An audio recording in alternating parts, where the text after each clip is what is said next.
Okay students, हमने आज करना है कौमी आमदनी का तवाज़ुन, इक्विलिब्रियम ऑफ नेशनल इनकम। दो शोबी मईशत का हम पढ़ रहे हैं। टू सेक्टर इकोनॉमी में कौमी आमदनी की मतवाज़न सतह से मुराद वो सतह होती है जिस पर मुल्क की मजमूई तलब जो है उसको हम C+I से ज़ाहिर करते हैं। यानी हमने फंक्शंस पढ़ ली हैं, consumption function, investment function, saving function. तो इन्हीं की मदद से हम कौमी आमदनी का तवाज़ुन मालूम करते हैं। तो C+I का फंक्शन जो है यानी कि कंजम्पशन और इन्वेस्टमेंट को जमा कर लें तो ये मजमूई तलब का फंक्शन बनता है। और इसी तरह से मजमूई रसद का जो फंक्शन होता है वो C+S के बराबर होता है, यानी कि कंजम्पशन और सेविंग्स को जमा कर लें तो मजमूई रसद का फंक्शन बनता है। दूसरी तरफ एस जो है वो सेविंग को ज़ाहिर करती है, आई जो है वो सरमायाकारी आपस में बराबर हो जाए। तो यहाँ पर भी कौमी आमदनी की तवाज़नी सतह होती है। तो तवाज़नी सतह क्या होती है? जहाँ पर किसी भी मुल्क की मजमूई तलब और मजमूई रसद आपस में बराबर हो जाए। और दूसरा तरीका ये होता है कि सेविंग और इन्वेस्टमेंट आपस में बराबर हो जाए। तो ये दो तरीके हैं किसी भी मुल्क में कौमी आमदनी का तवाज़नी सतह मालूम करने की। तवाज़नी सतह वो होती है जिसको इस्तेकाम होता है और जो वो स्टेबल सतह होती है किसी ख़ास टाइम के ऊपर, तो उसको कौमी आमदनी की तवाज़नी सतह कहते हैं। मजमूई तलब और मजमूई रसद का तरीका, ये देखें फर्स्ट वाला जो मेथड है, इस तरीके में कौमी आमदनी का तवाज़ुन इस सतह पर होता है जहाँ मजमूई तलब और मजमूई रसद आपस में बराबर हों। यानी कि ये जो इक्वेशन है ये इक्विलिब्रियम की कंडीशन को ज़ाहिर कर रही है। टू सेक्टर इकोनॉमी में C+I इक्वल टू C+S। ठीक है, अब ये देखें, ये वाली इक्वेशन के ऊपर गौर करें। इस इक्वेशन के अंदर जो है ना, ये C जो है वो दोनों साइड्स के ऊपर कॉमन है। इसको अगर हम कैंसिल कर दें C को, तो S जो है वो I के बराबर हो जाता है। C दोनों साइड्स पे कॉमन होने की वजह से कैंसिल आउट हो जाएगा। तो इस तरह से जो S है वो I के बराबर हो जाएगा। तो इसलिए S और I जो है वो भी इक्वल होते हैं, यानी कि सेविंग और इन्वेस्टमेंट की जो इक्वलिटी है वहाँ से भी हम कौमी आमदनी की तवाज़नी सतह मालूम कर सकते हैं, जिसको हम सेकंड मेथड कहते हैं। ये सेकंड मेथड है बचतों और सरमायाकारी का तरीका। इस तरीके से कौमी आमदनी का तवाज़ुन इस सतह पर होता है जहाँ बचत और सरमायाकारी बहम बराबर होती है। ठीक है, ये इसकी डेफिनेशन है। इन दोनों तरीक़ों से कौमी आमदनी के मतवज़न सतह मालूम करने के लिए C इक्वल टू 20 + 0.8Y और I इक्वल टू 20 की वैल्यूज़ दी गई हैं। ये एक एग्जांपल दी गई है आपको कौमी आमदनी की तवाज़नी सतह मालूम करने के लिए। इन्हीं फंक्शंस की मदद से हम कौमी आमदनी की तवाज़नी सतह मालूम करेंगे। तो ये जो फंक्शंस हैं इनकी एक स्पेसिफिक वैल्यूज़ दी गई हैं। पहले आपने इन फंक्शंस का इंट्रोडक्शन पढ़ा, इसकी इंपॉर्टेंट टर्म्स के बारे में पढ़ा और इसकी स्टैंडर्ड फॉर्म्स के बारे में पढ़ा। अब एक स्पेसिफिक फॉर्म दी गई है, यानी कि एक न्यूमेरिकल वैल्यूज़ दी गई हैं आपको कंजम्पशन फंक्शन की।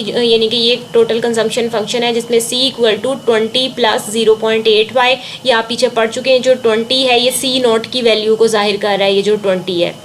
ठीक है, इसी तरह से ये जो 0.8 है ये MPC की वैल्यू को जाहिर कर रहा है। और आपने देखा था कि वो कंजम्पशन फंक्शन जो है वो बराबर होता है C0 + स्मॉल cy। तो उसके साथ आप इसका कंपैरिजन करें तो ये 0.8 जो है वो स्मॉल c की वैल्यू है।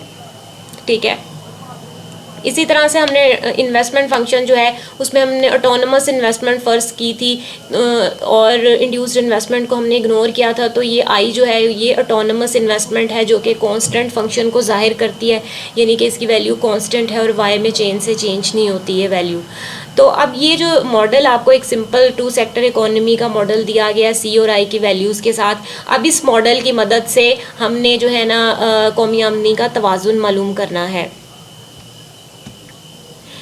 ये देखें, ये वाला जो मॉडल है ये आपको एक एग्जांपल दी गई है, उसके अंदर ये टू सेक्टर इकोनॉमी का मॉडल दिया गया है। इस मॉडल की मदद से जब हम कौमी आमदनी की तवाज़नी सतह मालूम करेंगे तो उसके लिए हमें एक टेबल बनाना पड़ेगा जिसमें हम Y की वैल्यूज़ खुद फ़र्ज करेंगे। ये आपको गिवन है, ये वाले दो फंक्शंस गिवन है। इन दोनों फंक्शंस की मदद से हम ये तवाज़ुन मालूम करते हैं। ये देखें स्टूडेंट्स, ये दोनों फंक्शंस जो आपको गिवन है, इन फंक्शंस की मदद से हमने ये टेबल बनाया है। ये जो गोशवारा है, स्केड्यूल जो है हमने इन दोनों फंक्शंस की मदद से बनाया है जो आपको दिए गए हैं। तो इसको अब हम देखते हैं ये कैसे कैलकुलेट किया है। यहाँ पर फर्स्ट कॉलम में नेशनल इनकम की जो है ना ये वैल्यूज़, वाई की जो वैल्यूज़ हैं ये खुद एज्यूम किए हैं, क्योंकि ये आउटसाइड द मॉडल हमने ये वैल्यूज़ जो है ये खुद इसके अंदर पुट की हैं। ठीक है, ये जो फंक्शन है इसके अंदर वाई की वैल्यू जो है ये पुट की है। जैसे वाई की वैल्यू सबसे पहले हमने 0 एज्यूम की है। ठीक है, तो 0 जब इसमें पुट करेंगे तो सी की ये वाली वैल्यू कैंसिल हो जाएगी और सी की वैल्यू 20 के बराबर आएगी।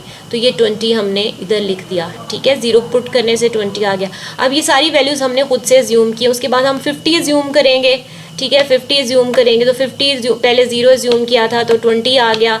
अब 50 जो है वो हम इसके अंदर पुट करेंगे सी फंक्शन के अंदर, कंजम्पशन फंक्शन में, तो सी की वैल्यू जो है ना 50 पुट करने से 60 आ गई।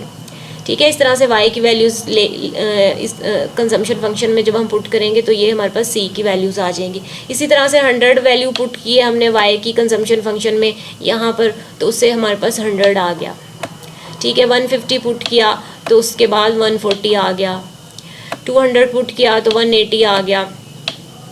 इस तरह से ये सारी वैल्यूज़ जो है ये हम y की वैल्यू जो है 0, 50, 100, 150, 200, 250, 300 ये हम खुद एज्यूम करेंगे। ये जब हम पुट करेंगे तो उससे हमारे पास c की वैल्यूज़ आ जाएंगी। ठीक है, उसके बाद अब हमने क्या करना है, सेविंग फंक्शन जो है ना ये अब हमने कैलकुलेट करना है। सेविंग फंक्शंस, सेविंग फंक्शन यहाँ पर हमें नहीं दिया गया, लेकिन यहाँ पर सेविंग्स की वैल्यूज़ जो है ना हम इन दोनों की मदद से कैलकुलेट कर सकते हैं। ये देखें कैसे कैलकुलेट करेंगे। जो सेविंग है y में से c को माइनस करके हमारे पास सेविंग आ जाएगी, यानी कि y की वैल्यू y और ये y है और ये c है। ठीक है, ये दोनों कॉलम्स हमने बना ली हैं। अब ये y में से c को माइनस करेंगे तो ये सेविंग आ जाएगी। तो ये y की वैल्यू देखिए यहाँ पर 0 है, 0 में से 20 माइनस करेंगे तो -20 आ जाएगा। ठीक है, इसी तरह 50 है, 50 में से 60 माइनस करेंगे तो -10 आ जाएगा। क्योंकि हम एक छोटी वैल्यू में से बड़ी वैल्यू माइनस कर रहे हैं तो इस वजह से वैल्यूज़ जो है ना ये माइनस में आ रही हैं। तो ये जो माइनस में वैल्यूज़ हैं सेविंग की, ये जाहिर कर रही हैं कि यहाँ पर जो हमारा जो खर्च है वो हमारी आमदनी से ज़्यादा है। देखिए जैसे यहाँ पर हमारी 0 इनकम है तो 0 इनकम के ऊपर हम 20 खर्च कर रहे हैं। ठीक है, 20 बिलियंस खर्च कर रहे हैं। तो इसका क्या मतलब है कि जब आपकी आमदनी 0 होगी तो आप खर्च कहाँ से करेंगे, तो ज़ाहिर है आप कर्ज लेके खर्च करेंगे। तो ये जो माइनस में वैल्यूज़ हैं सेविंग की, इसी चीज़ को ज़ाहिर कर रही हैं कि आपके वाजिबुल अदा रकूम हैं, आपकी लायबिलिटीज़ हैं, डिसेविंग्स हैं, तो इसलिए ये नेगेटिव है। इसी तरह यहाँ पर भी हमारी इनकम 50 है लेकिन हम खर्च 60 कर रहे हैं, तो जो 10 रुपीज़ हैं वो हम एक्स्ट्रा जो ये कर्ज लेके कर रहे हैं, तो इसलिए ये नेगेटिव सेविंग में शो हो रहा है। तो अब ये वाला जो वैल्यू है यहाँ पर y की वैल्यू 100 है, उसके बाद कंजम्पशन की भी 100 हो गई है, तो 100 में से 100 माइनस करेंगे तो 0 आएगा। ठीक है, इसी तरह से यहाँ पर 150 y की वैल्यू है और यहाँ पर जो है ना c की वैल्यू 140 है, तो 150 में से 140 माइनस करेंगे तो 10 आया। यहाँ पर जो है ना अब सेविंग्स पॉजिटिव होना शुरू हो गई हैं। इसका मतलब है कि हम अपनी इनकम में से जो है ना खर्च कर रहे हैं, थोड़ा अपनी इनकम हमारी ज़्यादा है और ख़र्च हम कम कर रहे हैं, इसी वजह से सेविंग्स जो है वो हमारे पास उसकी पॉजिटिव वैल्यूज़ आना शुरू हो गई हैं। ठीक है, अब ये जो फोर्थ कॉलम है ये सरमायाकारी का कॉलम है, ये आई, तो ये सरमायाकारी की वैल्यू जो है ये 20 है, ये चेंज नहीं हो रही क्योंकि ये ऑटोनमस इन्वेस्टमेंट है जो कि आमदनी में तब्दीली से तब्दील नहीं होती। ठीक है, इस वजह से ये 20 ही रहेगी, तमाम इनकम लेवल्स के ऊपर ये 20 ही रहेगी। ठीक है, अब ये वाला सेकेंड लास्ट कॉलम जो है ये C+I का कॉलम है। ठीक है, ये कैसे हमने कैलकुलेट किया, ये हमारे पास C की वैल्यूज़ दी गई हैं ये वाली, ठीक है, और ये i की वैल्यूज़ हैं। इन दोनों को हम टोटल कर लेंगे c को और i को, तो ये C+I बन गया। जैसे ये 20 और 20 को हम ऐड करेंगे तो ये 40 आ गया। इसी तरह 60 को हम और 20 को हम ऐड करेंगे तो 80 आ गया। ठीक है, इसी तरह से 100 को 20 में हम ऐड करेंगे तो 120 आ गया। तो इस तरह C में हम 20 ऐड करते जाएंगे तो ये हमारे पास C+I की वैल्यूज़ आ गई। इसी तरह से ये लास्ट कॉलम जो है ये C+S का कॉलम है। इसमें C को हमने जो है ना C के अंदर हमने S को जो है ना ये वाला कॉलम हमने इसके अंदर ऐड करना है C के अंदर। ठीक है, ये 20 को -20 में ऐड करेंगे तो 0 आ गया। ठीक है, क्योंकि एक प्लस में वैल्यू है एक माइनस में, तो इधर 0 आ गया। उसके बाद जो है यहाँ पर 60 है, उसमें -10 ऐड करेंगे तो 50 आ गया। इसी तरह 100 में 0 ऐड करेंगे तो 100 आ गया। 140 में 10 ऐड करेंगे तो 150 आ गया। इस तरह से जो है ना ये C+S की वैल्यूज़ हैं ये सारी। देखिए स्टूडेंट्स, इसके अंदर जो आपने अभी स्केड्यूल बनाया है उसी स्केड्यूल को ग्राफ के ऊपर ड्रॉ किया गया है और उसमें कौमी आमदनी की तवाज़नी सतह मालूम की गई है। अब ये हम दोबारा टेबल की तरफ आ जाते हैं। इसके अंदर देखें ये डिफरेंट वैल्यूज़ हैं। इसमें कंजम्पशन की, इन्वेस्टमेंट, C+I और C+S की वैल्यूज़ जो है यहाँ पर देखें C+S की I की वैल्यू जो है ये C+S की वैल्यू से ये ज़्यादा है इस लेवल पे। फिर यहाँ पर बराबर हो जाती हैं दोनों वैल्यू C+I और C+S की वैल्यू। ठीक है, तो ये वाला जो रो है ये वाली ये कौमी आमदनी के तवाज़ुन को ज़ाहिर करती है, यानी कि इस सतह ये तवाज़नी सतह है कौमी आमदनी की ये वाली, क्योंकि यहाँ पर C+S और C+I बराबर है। और यही हमने पढ़ा था कि जहाँ पर C+I और C+S बराबर हो जाती हैं वो कौमी आमदनी की तवाज़नी सतह होती है। ठीक है, तो ये डायग्राम हमने इस स्केड्यूल की मदद से बनाई है। ये आप इसे ड्रॉ कर लीजिए। इसको एक सिंप्लीफाइड फॉर्म में मैंने ड्रॉ किया है अलहदा से। तो ये देखें यहाँ पर जो है ना ये इजीली आपको समझ सकते हैं आप। इसमें क्लियरली ये डायग्राम जो है वो नज़र आ रही है। इसमें देखें ये इस तरह से ये दो जो कॉलम, ये जो ग्राफ्स हैं ना, ये इस ग्राफ के अंदर ये जो दो कर्व्स हैं, ये दो लाइंस हमारे लिए बनाना ज़रूरी है। C का फंक्शन आप बेशक ना बनाएं तो आपने C+I और C+S का जो फंक्शन है वो आपने स्केल बना के इधर ड्रॉ कर लेना है। इधर आपने ये एक्स एक्सिस के ऊपर हमने ली हुई हैं कौमी आमदनी की जो सतह हैं 0, 50, 150, 200, 250, इस तरह से ये हमने सारी इधर ले लेनी है।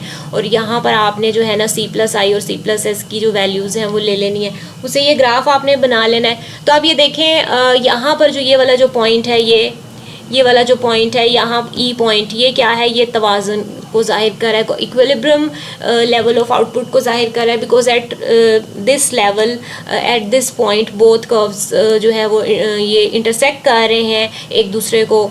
यहाँ पर जो है कौमी आमदनी की ये जो सतह है ये 200, ये कौमी आमदनी की तवाज़नी सतह है, क्योंकि यहाँ पर C+I और C+S दोनों की वैल्यू जो है वो 200 हो गई है। ठीक है, तो इसलिए इसको हम तवाज़नी सतह कहते हैं। तो ये वाली जो इस सतह से राइट साइड पे और ये लेफ़्ट साइड के ऊपर ये वाली जो ये वाला हिस्सा है और ये वाला जो हिस्सा है ये दोनों हिस्से जो हैं डिसइक्विलिब्रियम को ज़ाहिर करें। यहाँ पर देखें ये वाला जो अगर हम कौमी आमदनी से ज़्यादा हो जाए, किसी भी वजह से इकोनॉमी में कभी ऐसा हो कि ये तवाज़नी सतह जो है ये बरकरार ना रहे और इससे आगे चली जाए, कौमी आमदनी बढ़ जाए, 250 पे चली जाए, तो इस सतह पे क्या होगा, इस सतह पे हमें नज़र आ रहा है कि C+S की जो लाइन है ये ऊपर है और C+I की जो लाइन है वो नीचे है और इसमें ये डिफरेंस पैदा हो गया है। तो ये डिफरेंस जाहिर कर रहा है कि हमारी ये मजमूई रसद जो है ये मजमूई तलब से ज़्यादा है। जब भी मजमूई रसद ज़्यादा होती है और तलब कम होती है तो इसका मतलब है कि अशिया ज़्यादा पैदा हुई हैं लेकिन उनकी तलब उतनी ज़्यादा नहीं है, जिसकी वजह से वो बिन बिके रह जाएंगी। बिन बिके रहने की वजह से जो है ना कौमी आमदनी जो है ना वो दोबारा से पीछे, लोगों को आजरीन को नुकसानात होंगे, वो अपनी इन्वेस्टमेंट में कमी कर देंगे जिसकी वजह से कौमी आमदनी में भी कमी आ जाएगी और जो है ना फ्यूचर में कौमी आमदनी जो है ना 250 से कम होकर 200 तक चली जाएगी। ये देखिए आपको ये एरो का जो निशान है ये आपको नज़र आ रहा है, जो ये जाहिर कर रहा है कि जब भी मजमूई रसद मजमूई तलब से ज़्यादा होगी, ये वाली जो C+I की जो लाइन है ये वर्टिकली ऊपर है C+I से, तो इसका मतलब है अशिया बिन बिके रहेंगी जिसकी वजह से वो आजरीन जो है वो वाइंड अप करेंगे अपने बिज़नेस को, पैदावार में कमी करेंगे, फ्यूचर में शट डाउन होंगे बहुत सारे बिज़नेस, तो जिसकी वजह से इन्वेस्टमेंट में भी कमी आएगी और कौमी आमदनी में कई गुना कमी आएगी और 250 से अल्टीमेटली वो 200 तक पहुँच जाएगी, यानी कि कौमी आमदनी जो है उसमें कमी आ जाएगी और दोबारा से ये तवाज़नी सतह जो है यहाँ पर पहुँच जाएगी वो आमदनी। तो इस तरह से ये जो डिसइक्विलिब्रियम है ये दूर होकर दोबारा से इक्विलिब्रियम की तरफ हम मूव कर जाएंगे, इक्विलिब्रियम पॉइंट की तरफ।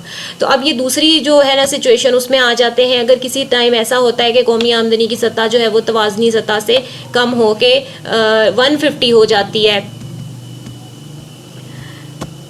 ठीक है, 150 हो जाती है, जो कि 200 से 200 जो है वो इक्विलिब्रियम लेवल है, equilibrium level of national output है। तो इसमें कमी आ जाती है अगर equilibrium level of national output में, तो किसी भी वजह से इकोनॉमी में कोई भी ऐसी सिचुएशन हो सकती है, ठीक है। ये 200 equilibrium level of national output है। इसमें जब भी इस लेवल से किसी टाइम जो आउटपुट कम हो जाती है तो यहाँ पर देखें क्या सिचुएशन है, 150 आउटपुट है। तो इस आउटपुट लेवल के ऊपर जो C+I की जो लाइन है ये ऊपर है और C+S की जो लाइन है ये नीचे है। इसका मतलब है कि मजमूई तलब ज़्यादा है और मजमूई रसद कम है, एग्रीगेट डिमांड ज़्यादा है एग्रीगेट सप्लाई से। तो जब भी एग्रीगेट डिमांड ज़्यादा होती है इसका मतलब है कि जो लोग हैं वो ज़्यादा अशिया को तलब कर रहे हैं, जबकि अशिया उतनी पैदा नहीं हो रही। अशिया की तलब की वजह से जो बिज़नेस फॉर्म्स होंगी और कंपनीज़ होंगी वो क्या करेंगी, वो ज़्यादा से ज़्यादा इन्वेस्टमेंट करके मज़ीद अशिया पैदा करने की कोशिश करेंगी ताकि डिमांड को इंक्रीज़ कर सकें। तो इस तरह से डिमांड अशिया की डिमांड इंक्रीज़ होगी, इन्वेस्टमेंट में इजाफा होगा, उससे नेशनल इनकम में भी कई गुना इजाफा होगा और अल्टीमेटली नेशनल इनकम 150 से 200 तक पहुँच जाएगी। ठीक है, 150 से दोबारा से नेशनल इनकम जो है 200 तक पहुंच जाएगी। तो इस तरह से ये जो डायग्राम है ये जाहिर कर रही है कि इक्विलिब्रियम लेवल जो है वो बरकरार रहेगा 200 पे। जब भी इससे ज़्यादा या कम होगी तो ऑटोमेटिकली इकोनॉमी एडजस्ट करेगी, ऑटोमेटिक एडजस्टमेंट के तहत ये इक्विलिब्रियम पोजीशन जो है वो दोबारा से स्टेबल हो जाएगी। ठीक है, इसीलिए हम इसको इक्विलिब्रियम कहते हैं क्योंकि ये जो सिचुएशन है ये बरकरार रहती है। ओके स्टूडेंट्स, हमने प्रीवियसली जो है ना वो पढ़ा C+I और C+S के मेथड से कौमी आमदनी की तवाज़नी सतह पड़ी। अब ये जो दूसरा मेथड है वो सेविंग इक्वल टू इन्वेस्टमेंट का मेथड है, यानी कि जो सेविंग है वो इन्वेस्टमेंट के इक्वल जहाँ पर होगी वहाँ पर भी कौमी आमदनी की तवाज़नी सतह होगी। तो ये वाले जो डायग्राम है S=I के मेथड से जाहिर करिए। देखें ये वाला जो है ये सेविंग फंक्शन है, ये सारा ये देखिए ये सेविंग फंक्शन है यहाँ पर, और ये वाला जो है ये इन्वेस्टमेंट फंक्शन है, ये ऑटोनोमस इन्वेस्टमेंट है ये, तो जो कि स्ट्रेट लाइन की शक्ल में होता है। यहाँ पर हमने नेशनल इनकम की आउटपुट की जो डिफरेंट लेवल्स हैं वो यहाँ पर हमने मैयर किए हैं, यहाँ पर सेविंग और इन्वेस्टमेंट को मैयर किया है। तो अब देखें ये वाला जो पॉइंट है यहाँ पर, ये वाला पॉइंट, ये देखें ये वाला जो पॉइंट है ये इक्विलिब्रियम पॉइंट है। यहाँ पर सेविंग और इन्वेस्टमेंट बराबर हैं यहाँ पर। तो ये वाला जो ये जो लाइन है ये आउटपुट लेवल जो है ये वाला आउटपुट लेवल जो है ये कौमी आमदनी की तवाज़नी सतह को जाहिर कर रहा है जो कि 200 के इक्वल है। ये वाली सतह बरकरार रहेगी। अगर कभी भी सेविंग जो है ज़्यादा या कम हो जाए, कौमी आमदनी ज़्यादा या कम हो जाए, जैसे यहाँ पर 250 हो रही है कौमी आमदनी, तो यहाँ पर जो है अगर कौमी आमदनी ज़्यादा हो जाए इक्विलिब्रियम लेवल से तो वहाँ पर क्या होगा कि सेविंग इन्वेस्टमेंट से ज़्यादा है। यहाँ देखिए यहाँ पर सेविंग जो लाइन है वो ऊपर है, इन्वेस्टमेंट की जो लाइन है वो नीचे है। तो ये सेविंग ग्रेटर देन इन्वेस्टमेंट है यहाँ पर। जब भी सेविंग इन्वेस्टमेंट से ज़्यादा होगी इसका मतलब है कि लोग अपनी जो सेविंग्स हैं वो बचा रहे हैं, रकम अपनी इनकम का ज़्यादा हिस्सा वो बचा रहे हैं, खर्च लेकिन उतना नहीं कर रहे। जब ज़्यादा सेविंग्स इस चीज़ को जाहिर करती है कि जो चीज़ें हैं वो बिन बिकी रह जाएंगी और फिर वही सिचुएशन होगी कि जो बिज़नेस फर्म्स होती हैं उनको नुकसान होगा और वो अपनी बिज़नेस को वाइंड अप करेंगी, जिसकी वजह से जो कौमी आमदनी है वो भी उसमें भी कमी आएगी और ये पीछे की तरफ मूव कर जाएगी। ठीक है, 200 की तरफ चली जाएगी 250 से कम होके। इसी तरह से ये सिचुएशन जो है ये वाली सिचुएशन, यहाँ पर क्या सिचुएशन है, यहाँ पर saving is less than investment है क्योंकि सेविंग की जो लाइन है वो नीचे है और इन्वेस्टमेंट की लाइन ऊपर है। तो ये जो सिचुएशन है ये जाहिर कर रही है कि इन्वेस्टमेंट लोग ज़्यादा कर रहे हैं, डिमांड ज़्यादा है शाह की, तो इस वजह से लोग ज़्यादा से ज़्यादा इन्वेस्ट कर रहे हैं। ज़्यादा तलब बढ़ने की वजह से शायद जल्दी से बिकेंगी, लोगों को प्रॉफिट्स होंगे और बिज़नेस जो कारोबारी इदारे हैं उनको प्रॉफिट होंगे और वो इस तरह से ज़्यादा इन्वेस्टमेंट करेंगे, जिसकी वजह से कौमी आमदनी में भी इजाफा होना शुरू हो जाएगा और वो 150 से बढ़ के दोबारा से 200 की तरफ चली जाएगी। तो इस तरह से कौमी आमदनी कभी भी कम हो या ज़्यादा हो तो वो दोबारा से इस लेवल के ऊपर 200 जो है ये लेवल जो है यहाँ पर आके स्टेबल हो जाएगी। तो ये इसीलिए इसको हम कौमी आमदनी की तवाज़नी सतह कहते हैं और दोनों तरीक़ों से एक ही रिज़ल्ट आता है, दोनों तरीके जो हैं वो इक्विवेलेंट हैं। आई होप ये आपको समझ में आ गया होगा। Keep watching, wait for the next video. अल्लाह हाफिज़।